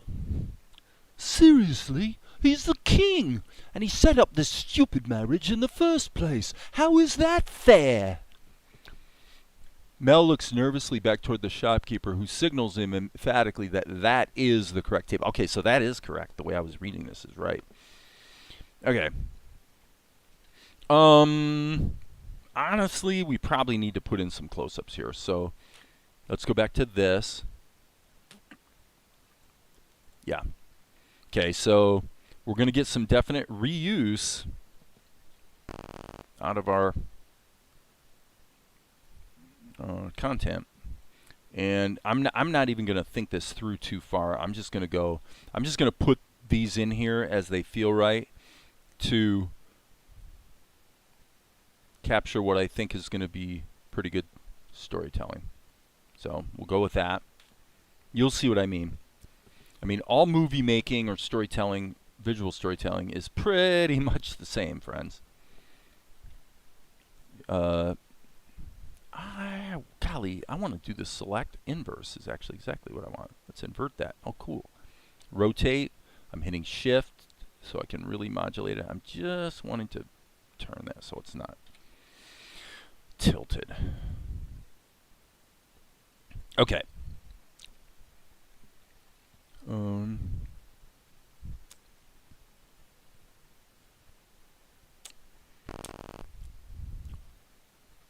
Okay, so I'm going to put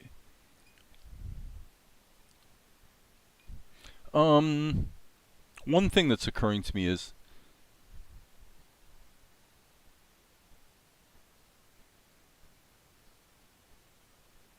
this is a line of dialogue that's fairly pregnant with meaning that doesn't really make sense if you were to just pop into this episode without seeing episodes 1 and 2, I must say.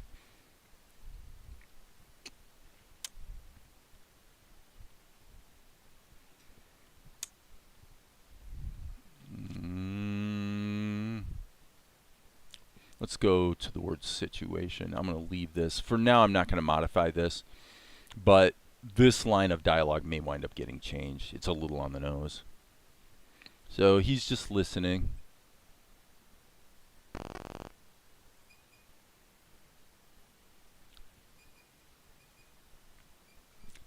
It's just that it's not always so simple.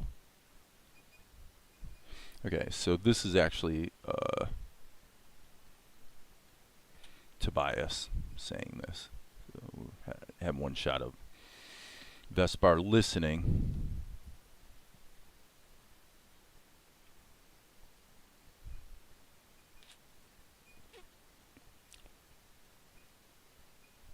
I don't love this particular pose. It seems to me that probably this needs to be bigger.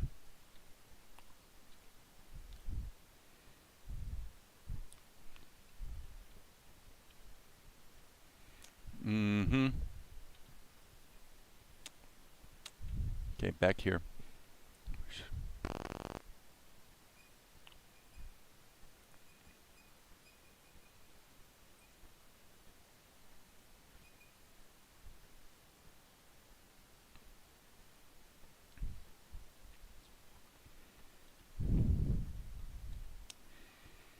Okay. Now,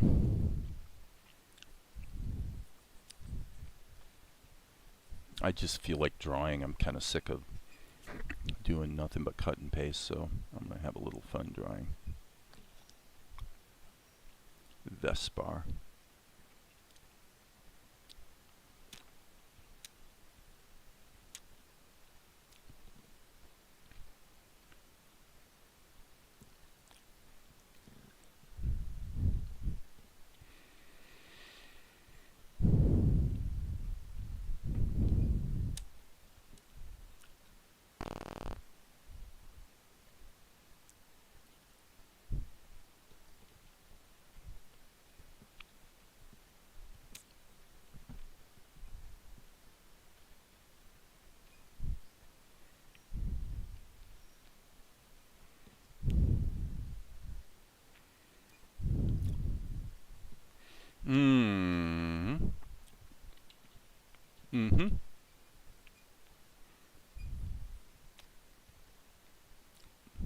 I didn't really draw his eyes correctly. I'm just going to redo him. And I don't want him to look quite so angry.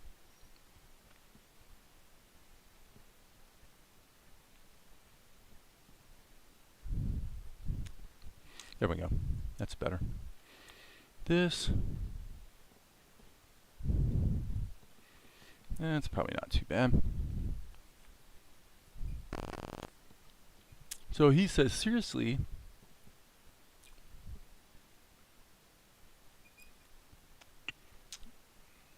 okay, so he's ranting. He would be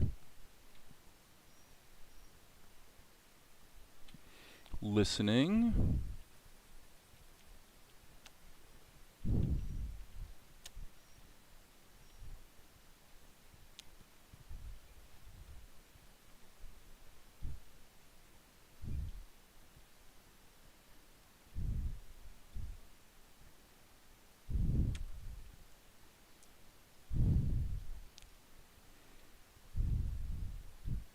Mm.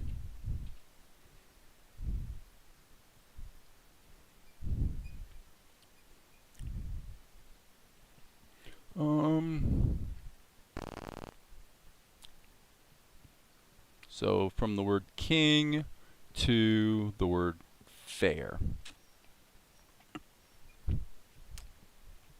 Okay, so we can cheat a little bit here and be on Tobias, because once he finishes that line, it actually goes back to Melchizedek. So let's go here. Oh heck, let's just go ahead and grab these. Pop there, hit the scale button, which effectively reverses the keyframes.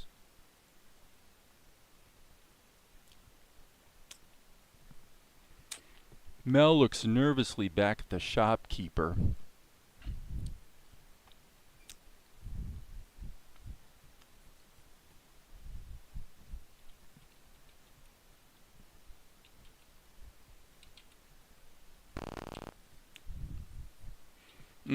This should be, I got this angled down, it should be angled up. Probably didn't really need to redraw it completely, but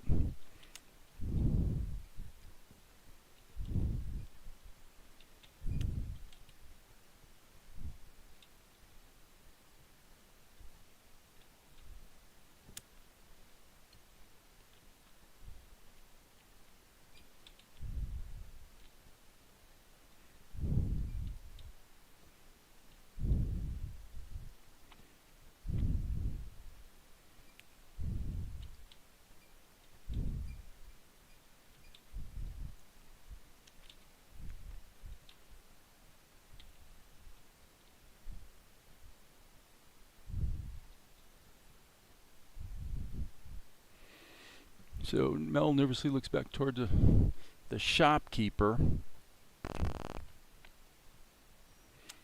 No, I guess we'll do this. We'll put the silhouette in. Now I'm going to do a obnoxious anticipation here.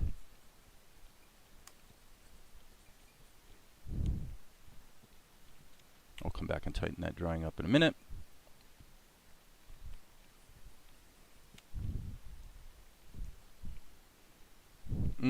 Don't like that.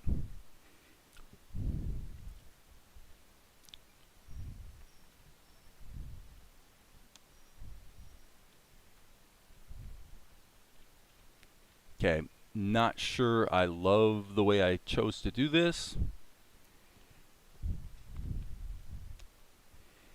Nope, I don't like that at all. That looks stupid. Okay, so back here. Let's do this the opposite. Let's have him go like this.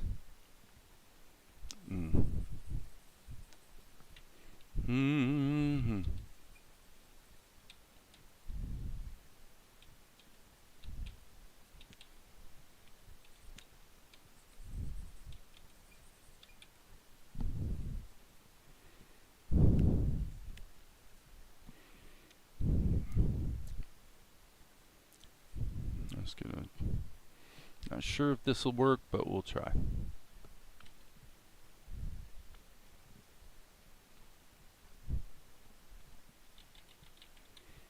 That's basically what I'm trying to convey.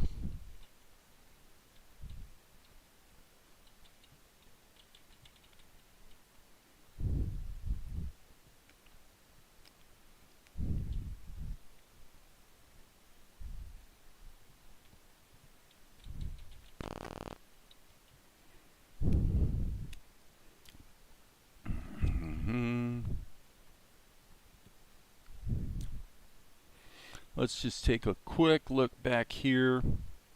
Okay, let me just get a vibe on the guy. Okay, okay, got it.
Obviously, the head won't nod like that in the real thing.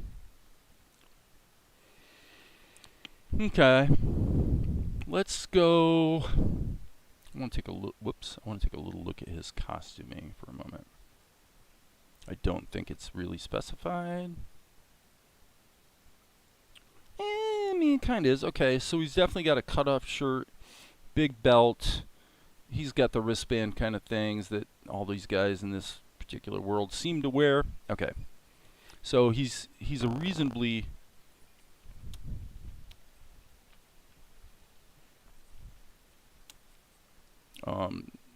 he's a reasonably hefty dude, you might say.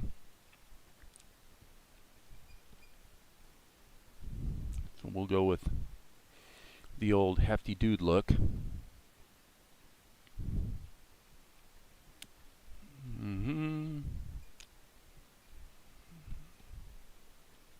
That'll work. Okay, and this would be probably like that, with like it'd be almost like kind of torn and nasty. Okay, if you could see him all the way down, you'd see that he actually is wearing an apron, since he's knocking out a lot of food. Okay, so blah, blah, blah, blah, blah, slight turn in 3D space to his right. Okay, we want to maintain volume, so this needs to expand out a little bit. There you go. Shoulders, bicep.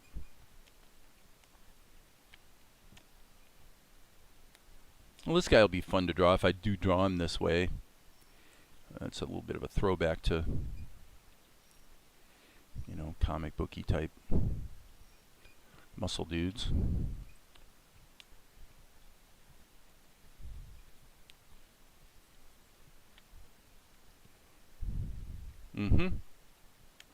Okay, so here, let's just make a quick change. Poof! Delete it all. Go back here. Grab this. Control C. Control V. D key.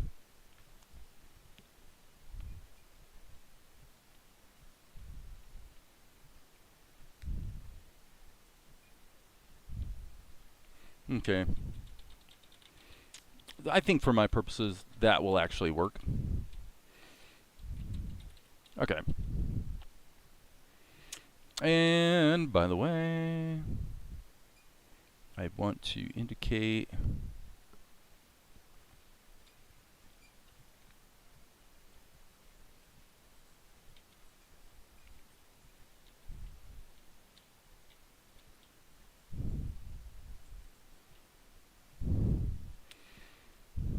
Tavern doorway.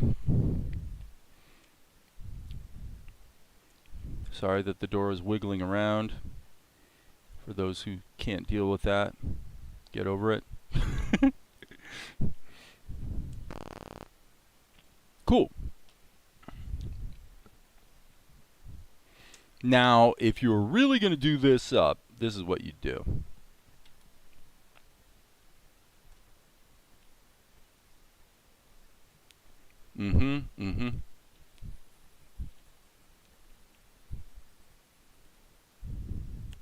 At least I think.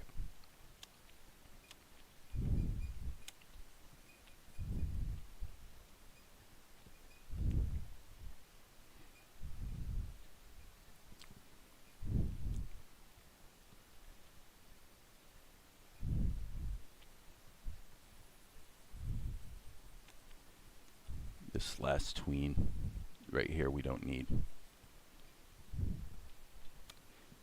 This is what I'm trying to do. I'm trying to say, okay.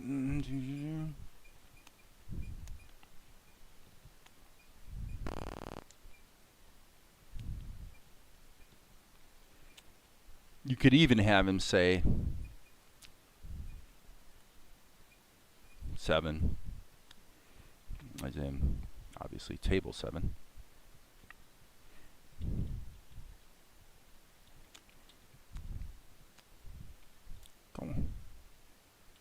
Shoot, I made a mistake.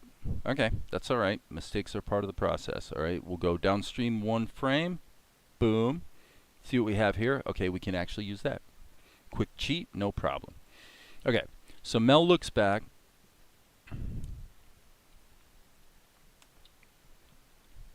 And this guy goes. Okay, this is what I love. This is when I love it. When I see something, play back something I did, and it actually makes me chuckle, that's usually a good sign. So, totally love that. Now, you could argue, okay, by the way, that this doesn't belong.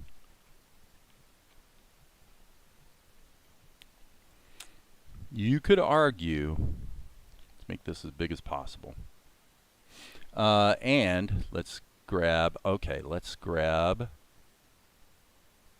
just this. So one thing I learned the other day, which I thought was super cool, is that you can be in, you can be in sculpting mode, and if you select the selection mask, it protects everything else in the shot from being harmed by what you're doing, basically. And you can also add to the selection. I don't remember what the hotkeys are, but you can actually add to the selection from here as well. I don't remember the hotkey right offhand, so I'm not even going to kill myself trying.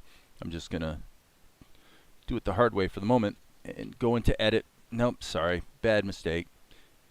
I need to actually just delete that hotkey from Blender, because I'd never, well, I don't know, man. If I ever get into 3D again, I'm going to probably be doing some extruding. Anyway, D key, E key.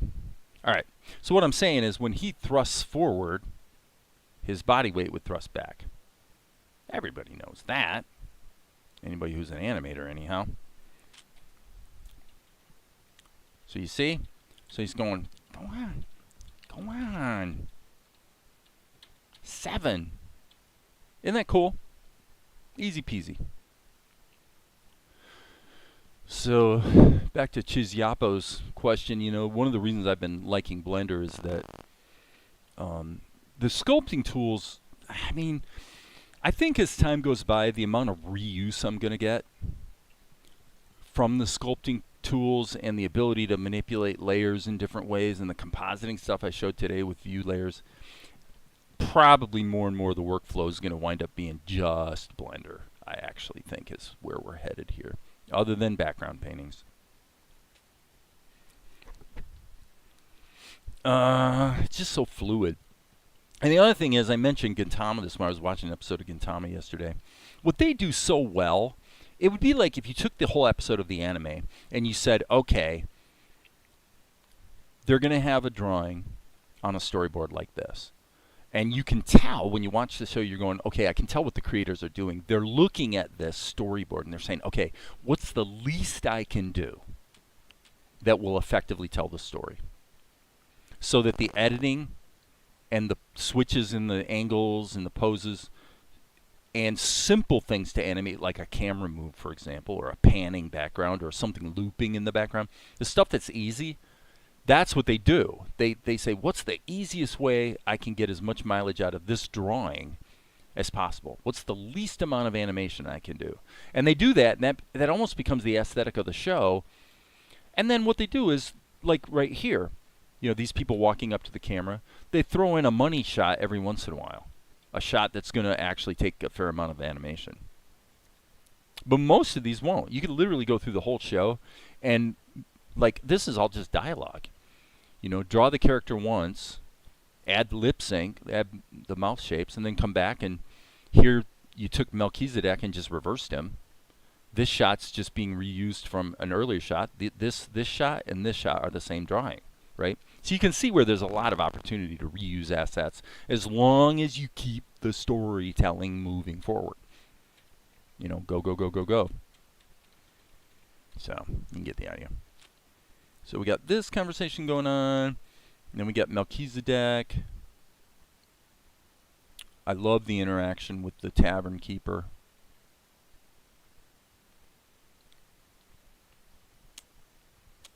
I truly am digging what I'm seeing here. That's deficient. Boom, boom, boom.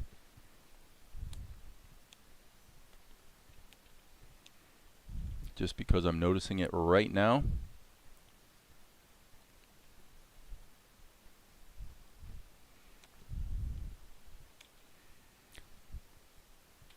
Poor Vespar.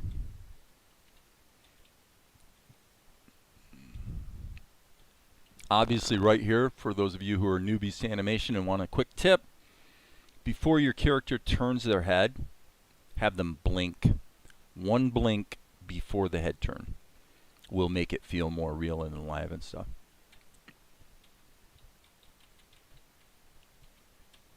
I love it. I just love this guy.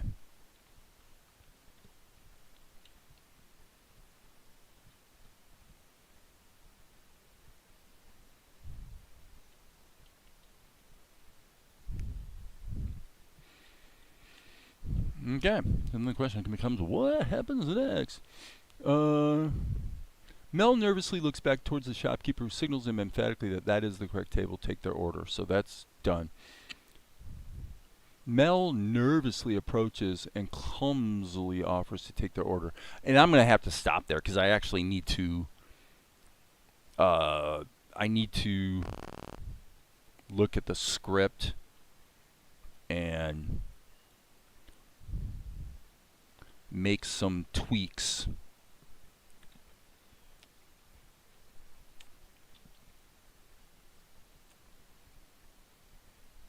What's going on?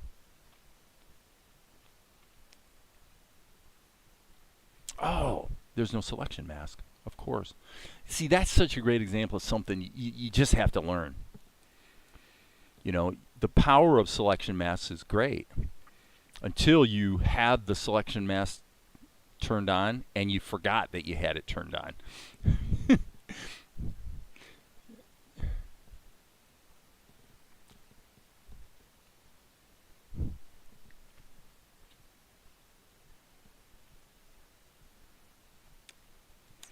Okay, so I'm going to keep going in this direction just because it's fun to do so. So I'm going to do what I just advised you guys to do. The character is going to turn their head, put in a blink. Now, obviously, it's not necessary for me to do that because I'll know that I'm going to add a blink. But, I'm having fun specifying the storytelling here. This would be a good place right here, by the way, friends, would be a good place to add a noise modifier.